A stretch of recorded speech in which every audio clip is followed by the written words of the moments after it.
searching soal Kejari Bintan, ada juga tuh muncul soal drive-thru. Udah kayak restoran cepat saji aja Pak, ada drive-thru-nya. Apaan sih? Jadi drive-thru yang kami buat depan kantor itu untuk pelayanan 2 kami buat. Satu untuk tilang, percepatan tilang. Satu untuk pelayanan terkait dengan status narkotika. Jadi begini, polisi itu kalau nangkap orang, BB narkotika itu harus ditetapkan statusnya oleh kejaksaan.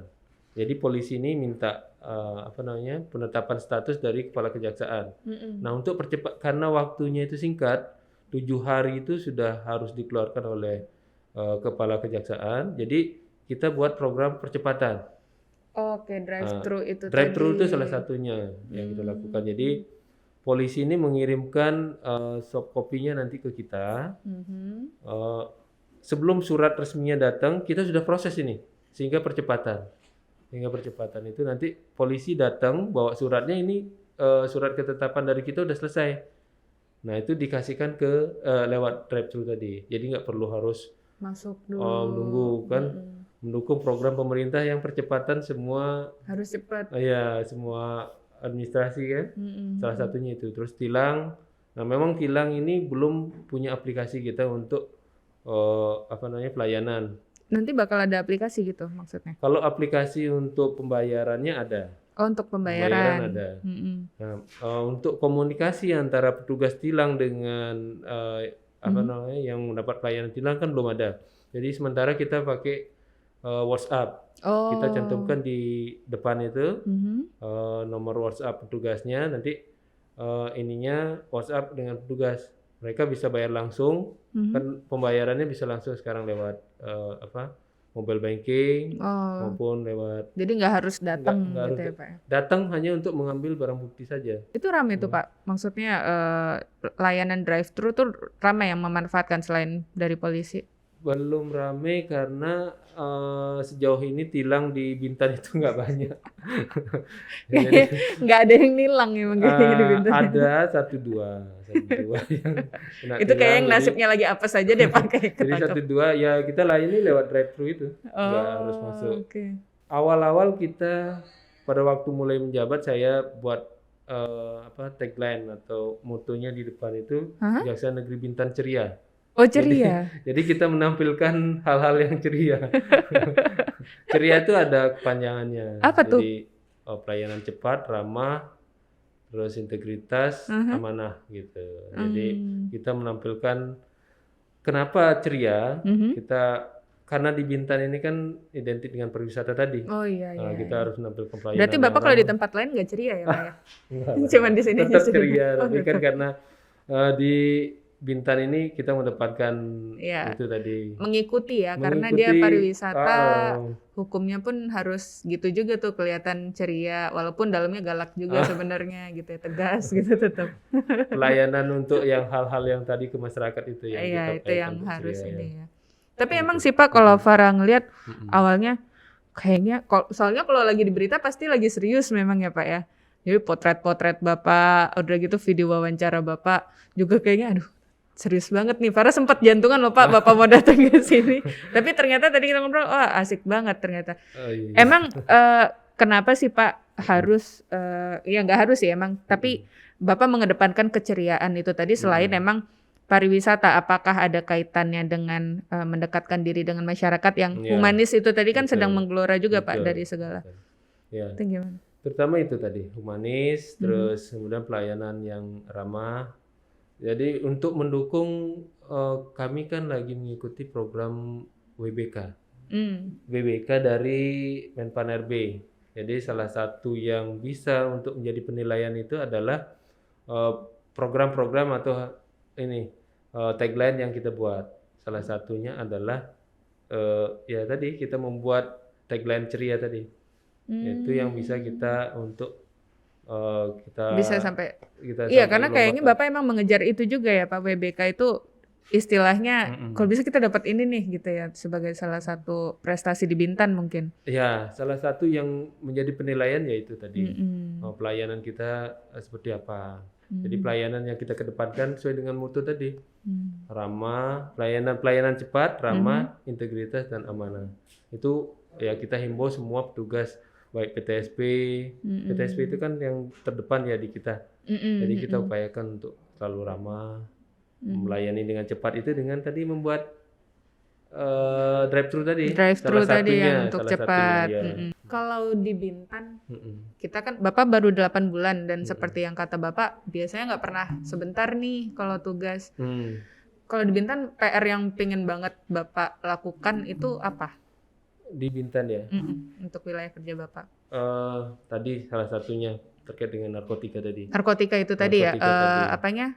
Rehabilitasinya ya Pak ya? Rehabilitasi. Saya inginnya kalau memang itu korban penyalahguna, kita rehabilitasi. Sayang karena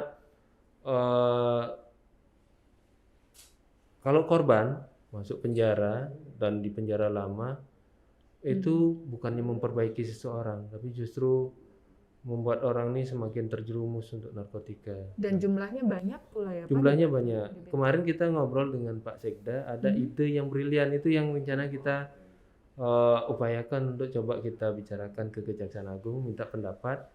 Karena di narkotika tadi yang saya jelaskan ada untuk rehabilitasi itu ada 2 treatmentnya. Satu rehabilitasi medis, dan satu lagi rehabilitasi sosial. Nah, untuk rehabilitasi sosial ini kan dimasukkan ke panti sosial ya. Nah, satu ada ide kemarin masukkan ke pesantren. Oh, masuk pesantren. Masuk pesantren. Idenya brilian juga karena untuk merubah mindsetnya, merubah pola pikirnya, merubah fokusnya ya, jadi cuci otaknya lah ya, cuci otaknya supaya tidak memikirkan lagi narkotika. Kita itu terpikir juga betul. Seperti kata Pak Sekda, pesantren ya. Rehabilitasinya masuk pesantren. Jadi pesantren khusus gitu ya. Soalnya penanganannya pasti khusus. Iya kan ya Pak, ketika pasti. Mereka setelah kalau memang ide itu bisa dijalankan. Mungkin kita buat program bagaimana berjalan untuk pesantren itu. Karena lebih banyak fokusnya itu rehabilitasi medis. Yang ada juga mungkin fasilitasnya ya Pak ya. Kalau untuk di Bintan belum ada. Di Bintan belum ada. Jadi masih ke Batam. Yang sudah ada itu di Batam. Tantangannya ke depan itu. Nah, kemarin kita koordinasi untuk membuat tempat untuk rehabilitasi itu ternyata mahal. Biayanya mahal, hampir sekitar 30 miliar gitu. Itu yang tantangan kita ke depan seperti itu. Gitu. Pak, ternyata jadi jaksa tuh tugasnya banyak ya Pak ya. Waktu itu menjadi jaksa dan seseorang yang bekerja di ranah hukum itu emang impian dari kecil? Sebenarnya kecelakaan. Kecelakaan, aku udah menduga. Jangan-jangan karena hobinya tadi foto, musik, terus tiba-tiba kok ke hukum ya, ini pasti ada sesuatu nih. Jadi begini, dulu waktu SMA sebenarnya cita-cita tuh rata-rata kan berawal dari pergaulan kita sehari-hari ya dengan teman-teman. Jadi melihat sekelilingnya seperti apa sih. Saya tidak tahu tentang hukum, tidak tahu tentang jaksa itu seperti apa.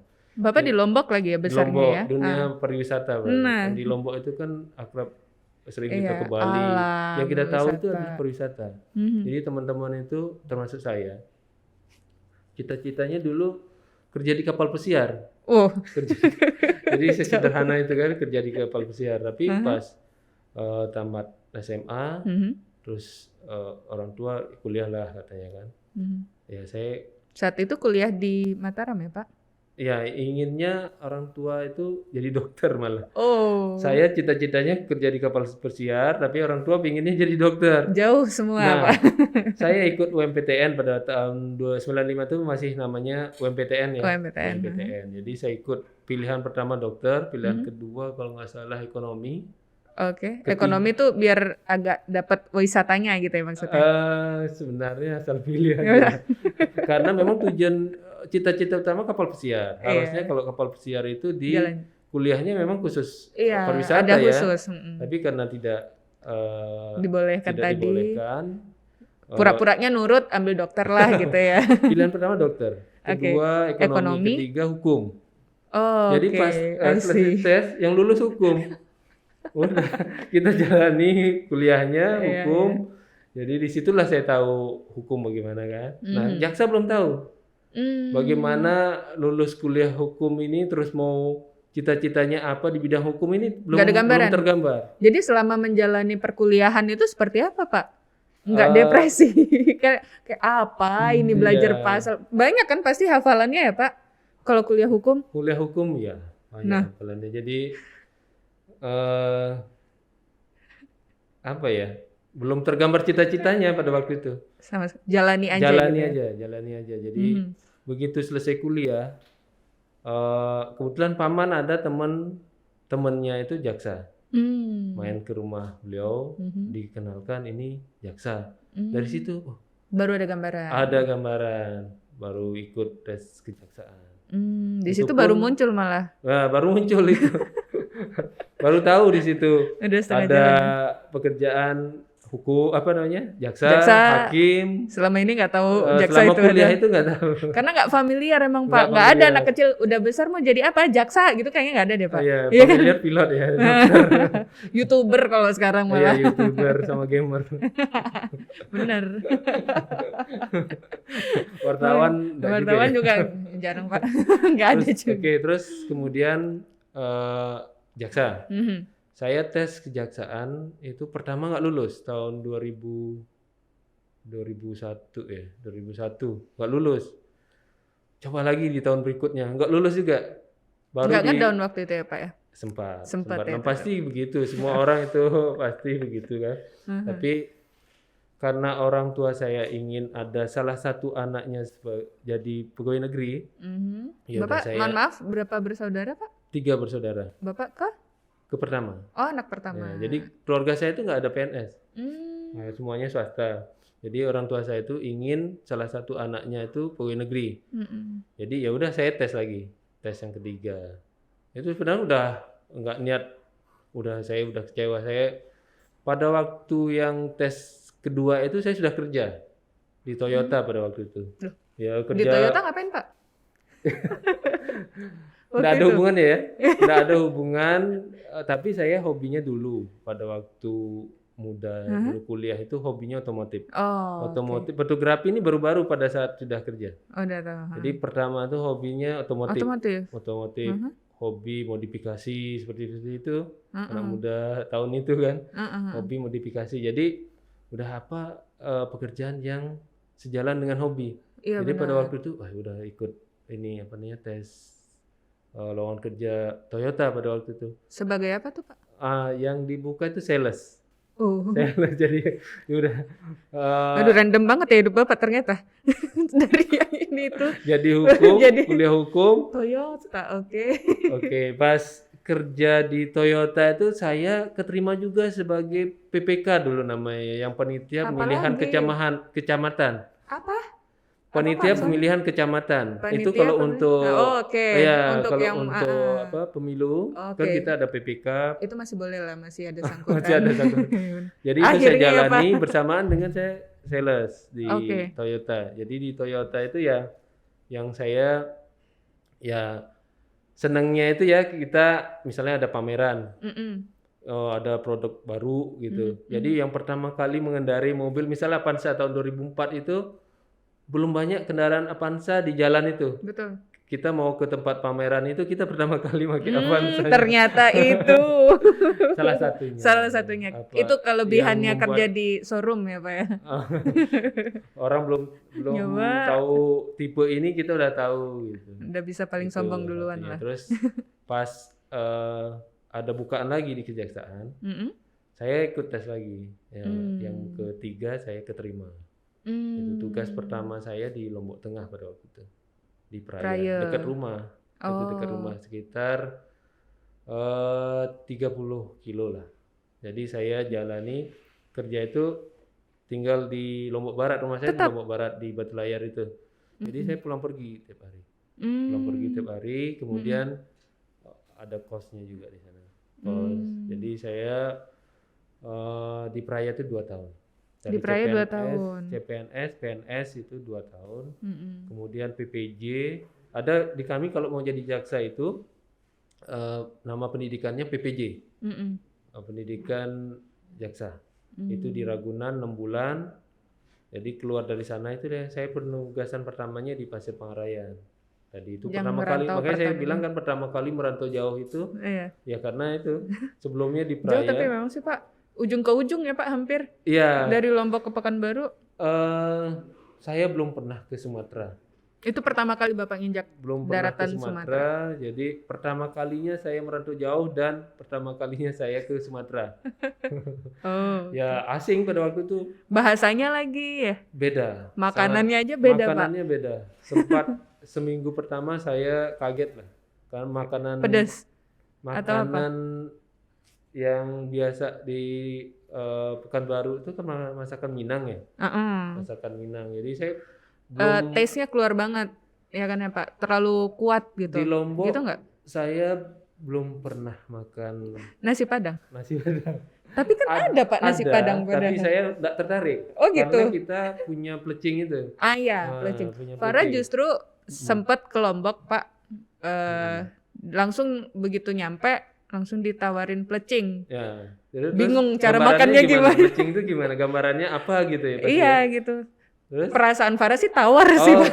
Apa sudah searching dulu atau memang pertama kali pada waktu itu? Pertama kali. Oh, Waktu iya. itu diajakin, kebetulan ada saudara di sana di Mataram. Langsung diajakin makan plecing nih. Bingung Pak, padahal tadinya tuh emang rekomendasi kalau ke Lombok Ke kan Lombok plecing ya. ya. Tapi emang baru sekali, mungkin tempatnya nggak cocok nih Pak.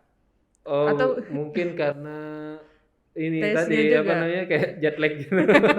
Kaget pertama kali sama Langsung seperti saya yang geger. pertama kali nyobain nasi Padang Mm-mm. di Pekanbaru. Begitu pertama masuk mulut, Seminggu itu saya stres waduh. karena beda banget kan dengan plecing. Ah, Kami di Lombok itu ya memang plecing salah satunya ya Iya. menu yang ada sana, terus kemudian menu khas ya. ayam taliwang. Iya, kalau Itu taliwang di secara sini secara umum. Tapi ayam di kami orang Bali Lombok itu punya ciri khas masakan sendiri. Mm-mm. Itu kan hanya ada di Lombok dan di Bali, Mm-mm. tidak ada di daerah lain. Jadi Iya. begitu berubah ininya menunya Mm-mm. ke masakan Padang, jadi waduh ini Perut beda. sempat nggak terima ya Pak ya, usus-usus apa ini katanya langsung udah keluar Kaget semua. lah gitu. Ya itu tadi disitulah saya merasa wah, kalau Akhirnya saya apa Pak? Yang dimakan mie instan? enggak lah. Oh enggak ya? Kita berusaha nikmati. Oh, tetap ya. Itu tadi kita tugas di satu tempat itu kan nggak Iya. mungkin 1-2 bulan. Kalau makanan Melayu sendiri Pak, sekarang di sini apa yang masih belum beradaptasi dengan lidah? Oh sudah semua. Oh, udah semua Sudah ya. semua karena saya di Pekanbaru tuh di Pasir 5 tahun, Iya. terus kemudian di mana nih? Bagan Siapi Api 2 Bagan. tahun. Mhm. Di Bagan Siapi Api itu lebih ke siput sama seperti di Tanjung Pinang. Sama persis, cuman enggak ada gonggong di sana. Ini semenjak di Bintan nggak mandi laut tiap hari Pak? Oh, Kantornya jauh dari laut ya soalnya. nanti kan kita pindah ke Bintan Buyu. Bintan Buyu pun sebenarnya jauh dari laut. Mm-mm. Jauh dari laut. Tapi wilayah lautnya yang bagus-bagus itu masuk Daerah. Kabupaten Bintan. Iya betul. Lagoy, Trikora itu kan masuk Bintan. Kita dengar ada Nikoi, terus Nikoi, Cempeda, benar. belum pernah sih ke sana. Cuman Oh belum sempat ya saya Pak? lihat lebih banyak pemandangan lautnya, pasir putih itu udah akrab. Oh udah sering. Ya, saya di Lombok itu kan rumah dekat laut dan kebetulan daerah wisata. Daerah wisata Senggigi mungkin pernah dengar Iya ya? Senggigi. Itu dari rumah Oh di Senggigi ya Pak? cuman 3 kilo. Cuman 3 kilo itu Senggigi. Dekat. Dekat. Jadi itu pasirnya putih. Terus ada Kute Lombok. Iya. Nah, itu pasirnya putih juga. Baunya le Farah di sana tuh. Baunya le. Itu tahun berapa ke sana? 2000 berapa ya waktu itu ada tamunya Pasha kalau nggak salah ungu Iya. pas itu. Jadi ya Rame itu banget. tempat wisatanya banyak di Lombok, sama seperti Bintan. Jadi sudah akrab dengan suasana-suasana. Tidak terlalu susah beradaptasi ya Pak ya Ya. kalau pas di Bintan. Jadi Oke, mungkin ini terakhir Pak. Bapak 17 tahun ya sudah menjalani kehidupan sebagai Jaksa. Oh, ya. Udah dihitung ya. Kalau Saya 17 lupa tahunnya. Dari itu tahun 2006. kalau anak udah SMA tuh Pak, Iya. bentar lagi kuliah gitu ya. Nah, selama 17 tahun ini mungkin eh, biasanya ini kan orang pasti ada goals dalam hidupnya, dalam dia menjalankan peran. Kalau Bapak sebagai seorang jaksa, apa sih Pak yang bakal udah tahu nih 17 tahun asam garamnya seperti apa? Goals bagi Bapak sendiri mungkin yang bisa Bapak rasa itu sebagai apresiasi prestasi Bapak apa? Lebih ke tujuan hidup ya. Mhm. Jadi setelah keluar dari KPK, jadi yang membuat saya ini brainstorming lah ibaratnya, itu pas masuk KPK itu saya udah mulai merasakan bahwa kita harus lebih banyak berguna untuk orang lain. Nah, di situ saya, karena di KPK itu bahasanya kita masuk KPK itu bahasa pejuang. Pas kita masuk tuh udah dituliskan depan tuh selamat datang pejuang kita. Pejuang. Nah, jadi di sana lebih banyak didoktrin seperti itu, berguna untuk orang lain. Nah, pas balik ke Banten setelah tugas di KPK, kita lebih banyak seperti itu, melakukan kegiatan-kegiatan sosial ke masyarakat. Walaupun itu bukan tupoksi utamanya, tapi kita menggunakan tanda kutip punya kemampuan untuk mendekatan kepada orang-orang yang penting. Jadi kita punya seperti kalau di Instagram itu ngajak-ngajak orang lain gitu apa namanya? Kalau Instagram Gerakan-gerakan gitu. ya ngajak-ngajak orang lain untuk melakukan sesuatu yang baik gitu. Jadi di Banten itu kita mulai pertama kita membuat rumah berkah Adiaksa. Nah, jadi di Banten kita buat rumah berkah Adiaksa itu kita mengumpulkan baju-baju bekas. Baju-baju bekas kita bagikan masyarakat, terus masyarakat yang mau menyumbang untuk orang lain juga bisa lewat rumah berkah. Difasilitasi dia. Nah, kita buatkan aplikasinya pada waktu itu. Tapi belum selesai saya udah pindah. Ya. Makanya di sini saya pengen buat kayak gitu. Untuk sampah tadi untuk masyarakat. Terus kemudian saya survei, saya tanya-tanya di sini kalau kita kumpulkan pakaian bekas gimana kita bagikan. Belum ini Pak, kalau kita barengin di Pemkab Bintan tuh ada namanya program secanting beras. Jadi secanting beras ini pegawai-pegawai kan mengumpulkan beras secanting-canting katanya, terus bagikan ke masyarakat. Nanti kita gabungkan katanya Pak PLT Bupatinya, nanti kita gabungkan dengan pembagian baju bekas. Nah, kondisi pandemi ini kan orang-orang yang susah itu, kalau mau beli pakaian mungkin nggak kepikiran ya Pak? Nggak kepikiran karena untuk kebutuhan pokok aja makan kan susah. Sulit. Jadi kalau kita punya baju-baju bekas kita bagikan mungkin sangat berarti bagi mereka. Itu terutama kita goalsnya tadi kita berguna untuk orang lain. Dalam bentuk apapun, sekecil cuman ngasih pakaian sampai hal besar ajak gerakan termasuk yang membersihkan tupoksi itu tadi kita bersih itu. Rehabilitasi tadi. Rehabilitasi itu termasuk kita bagaimana merubah korban-korban penyalahgunaan narkotika ini tidak malah menjadi pengedar yang lebih besar kan? Berpengalaman akhirnya kalau justru. kita bisa perbaiki mereka sebelum menjadi parah kan lebih bagus lagi. Itu salah satunya itu yang ingin kita wujudkan di Bintan ini. Mudah-mudahan kemarin kita udah koordinasi untuk membuat BNK Badan Narkotika Kabupaten Bintan ada satu syarat yang belum terpenuhi katanya. Ya, mungkin itu yang nanti kita koordinasikan dengan Pemkab, dengan kepolisian. Semoga bisa itu terwujud. Terus kita tadi program rehabilitasi pesantren kita coba di pusat kita pertanyakan apakah bisa seperti itu. Kalau memang bisa kita nanti upayakan. Salah satunya itu goals yang kan judulnya berguna untuk orang lain. Untuk orang lain. Jadi nggak sia-sia juga berarti ya Pak. Nggak jadi kerja di kapal pesiar, tapi mungkin Bapak akhirnya bisa beli tiket untuk naik kapal pesiar ya Pak. Belum kesampaian. Belum terpikir ke sana. Malah nggak inget lagi sama kapal pesiarnya. Oke, Bapak, terima kasih banyak mau mampir ke studio sederhana kami. berbagi cerita, berbagi tawa. Makasih juga nggak galak ya Pak hari ini datang ke sini. Terima Penuh kasih ceria juga memang. ya kita sudah diundang untuk mengisi acara podcast. Iya. Ya kita juga sangat senang kan bisa sosialisasi, menghimbau tadi yang untuk aset Iya. itu lewat program ini. Makasih banyak Pak. Ya, sama-sama. Semoga sehat dan sukses terus ke Ya, depannya. Yuk. sama-sama. Assalamualaikum. Makasih. Waalaikumsalam.